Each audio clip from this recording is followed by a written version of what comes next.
ব্রাহ্মণবাড়িয়ায় পুকুরে বিষ ঢেলে ১২ লাখ টাকার মাছ নিধন।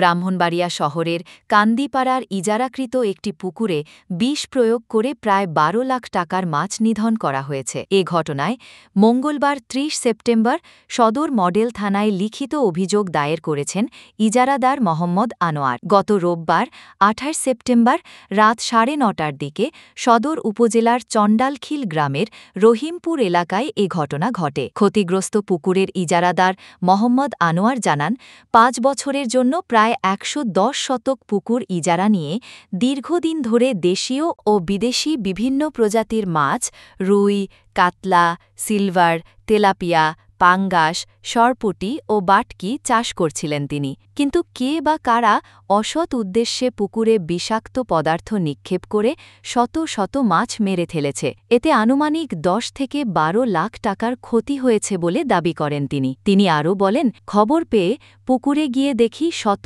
শত মাছ মরে পানিতে ভেসে উঠেছে। এত বড় ক্ষতির কারণে আমি আর্থিকভাবে চরম সংকটে পড়েছি। সদর মডেল থানার ভারপ্রাপ্ত কর্মকর্তা ওসি মোহাম্মদ আজহারুল ইসলাম বলেন, অভিযোগ পেয়েছি, তদন্ত সাপেক্ষে আইনগত ব্যবস্থা নেওয়া হবে।